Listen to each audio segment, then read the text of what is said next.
Welcome everybody, my name is Andy Lee with Track Rekord. Today we're going to drive along with a Radical SR3 customer that I worked with at Apex Motor Club the other day.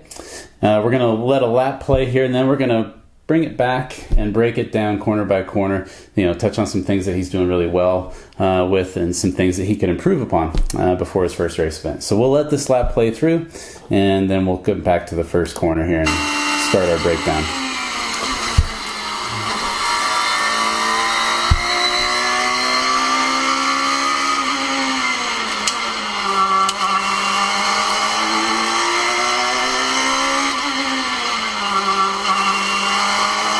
Coming onto the long main straightaway of Apex Motor Club.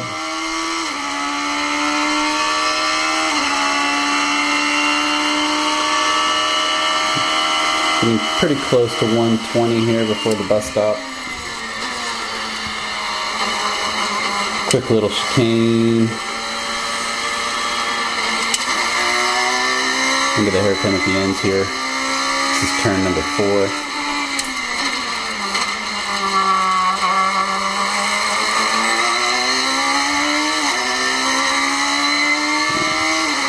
On to the next long straightaway, and this is actually where the race starts to take place. This leads us into turn 6, which is a long sweeping left-hand turn. Pretty high speed.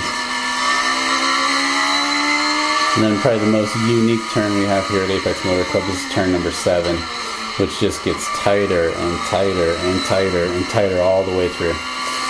Really difficult corner to get through. And that leads into the more technical section of Apex Motor Club through 8, 9, 10, 11. Quick left, right. And that'll bring us back to the start-finish line. Out of 11 here. And then a flat-out right-hand double Apex sweeper, which leads us to the start-finish. So we'll stop the video here. We'll bring it back to turn 1, and let's break this down.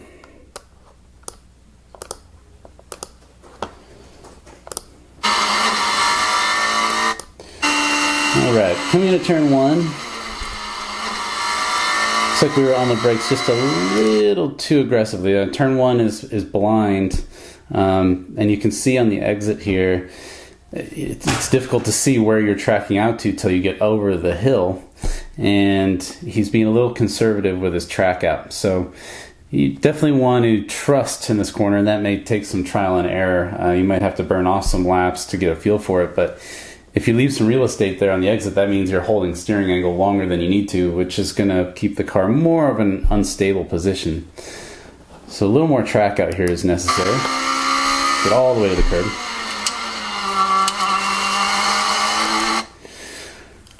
Turn number 2, we're a little off the apex. When you sit in the Radical, if you sit on the left-hand side, the 2-seater version, it is kind of difficult to see how close you're getting with the right side of the car. But every foot that you give up to the apex, you're taking away that real estate on the exit. So it's making it more difficult to commit to full throttle as you leave turn 2 here. So I'd say definitely need to get the car in tighter. Maybe just come down and nick the apex curb a few times so that you know that you're getting close to it. Obviously the Radical doesn't like to ride up on top of the curbs. Just a little brush of the bottom of the curb would be more than enough.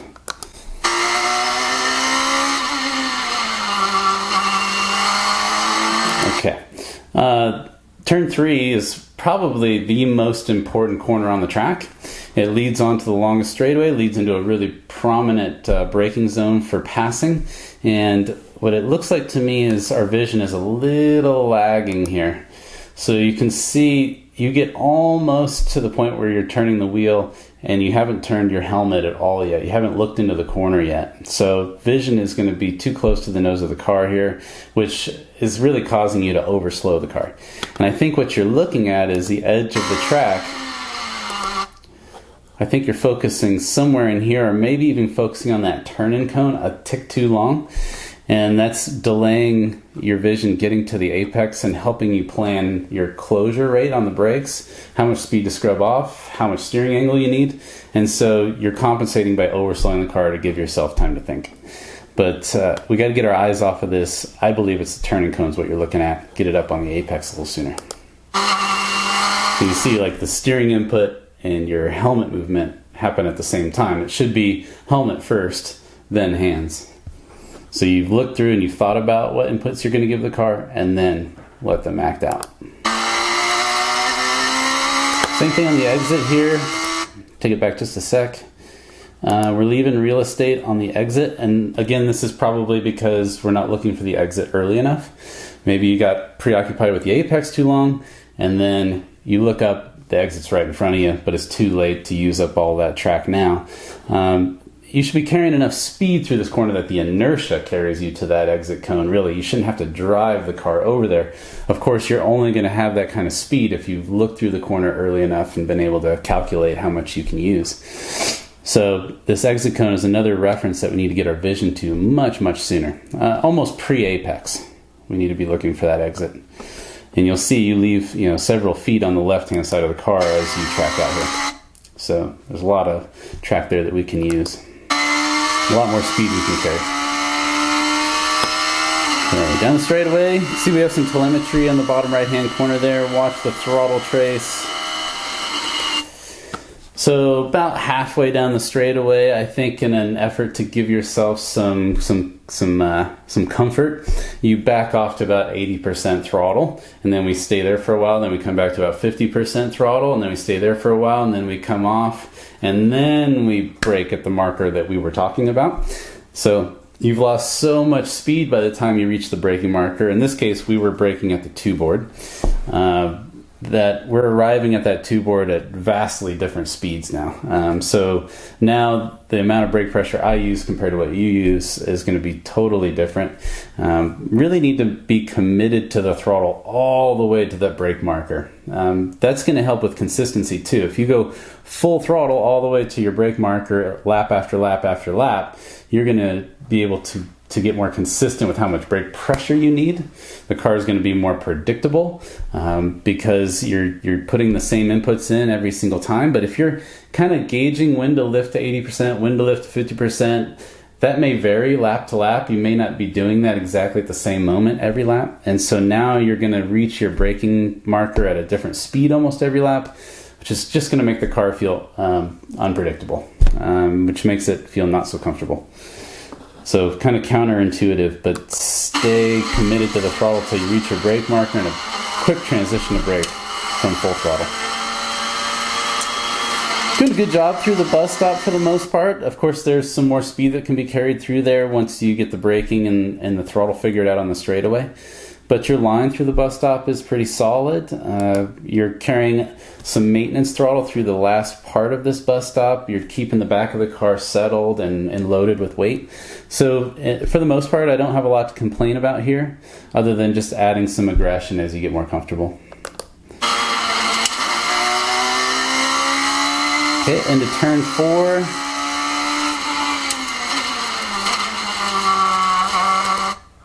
Pretty good. The full throttle to brake is much better in turn 4 than when you're approaching the bus stop, and probably you're just more comfortable with those speeds. The eyes are a little behind the car still though, so you see your hands and helmet move at the same time. So again, your helmet should move first. You should look for the apex, find it while you're slowing the car down. Even though the car is going this way and your eyes are going that way, you need to get your vision up on that next reference earlier so that you can judge your braking better and judge when to turn in better. You can see you're not too wide off the apex there, but I think the reason why you're not real tight to the apex is because of the vision. Okay, out of turn 4, good exit. You can see we're kind of breathing on the throttle already, even though this is a very easy full throttle section of the track. So again, just stay committed. You're so close to full throttle. Just the difference between 90 and 100% throttle is negligible. You're not going to be able to tell the difference seat of the pants, so just stay committed. Pretty good transition though into turn 6.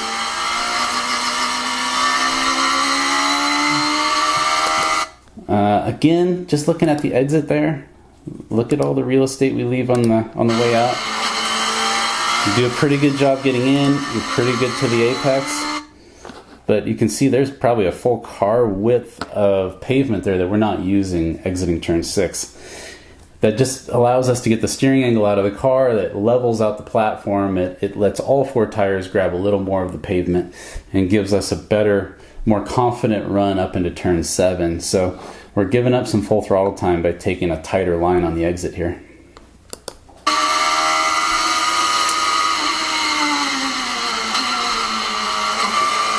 Good vision in 7. I can see your helmet move a little earlier.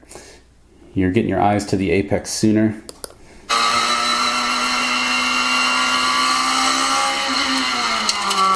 A little late on the vision in turn 8, kind of the same as the other corners. And maybe it's turning right. I'm noticing it more turning right than to left. Seems like when you turn left, you turn your head sooner. So maybe there's something there. Maybe it's just because it's so vague and hard to tell how close you're getting with the right side of the car. But I think maybe you should focus a little extra on the right-hand turns. Because we're going to be way wide here based on this line here in turn 8. Yeah, we kind of make our way back to the apex, but we're taking such a long line to get there. It's kind of unnecessary. So the vision's way, way behind the car here in 8. Again, as we come out of 7 here, looks good. A little maintenance throttle, kind of have to do that. But I think what you're focusing on is maybe this turn-in cone. Turn-in cones are, I think they kind of get in the way from time to time. They take so much of your attention because you want to get to that cone before you do the next step. But that should be more of a peripheral reference. You should be, trusting the corner of your eye to catch that turn-in cone, but really keep your direct vision up on the apex cone. That's far, far more important to us than getting all the way to this turn-in cone. And if you turn in 5 feet earlier than the cone, it's not going to be the end of the world as long as we're getting to that apex. So you see right there, steering wheel turns, helmet moves, same time. So you're giving the car a steering input. You don't even know where you're taking it yet. You haven't even looked yet. So eyes have to be farther ahead. It's going to slow everything down for you, and it's just going to make the car much more predictable, much easier to drive. A lot of these corners are rapid fire after that, so it's really quick and demanding on the vision. Again, your helmet moves early to the left, so I'm starting to think it's more of a right-hand corner thing. Your helmet moves to the left before your hands going into turn, I think it's turn 10 here. So good job here. Bring to your apex, good. Not too bad on the vision in 11 here. That's the better of the right-hand turns I've seen so far. However, we're still leaving a lot of pavement between the apex and the car. And so now, again, if we give up that amount of pavement to the apex, that's taking away track that we could use on the exit. And we want to use every possible inch on exit just so that we can get the steering wheel straightened out as soon as possible and we can get the full throttle as soon as possible. So we've got to get tighter to these apex curbs. So we're maximizing the surface.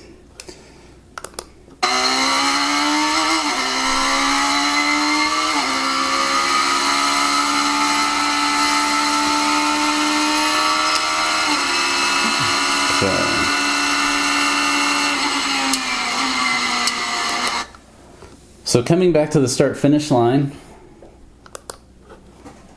this long double apex right-hand sweeper, this should be full throttle, and in the Radical, it's fairly, I don't want to say easy, but it's fairly easily done full throttle.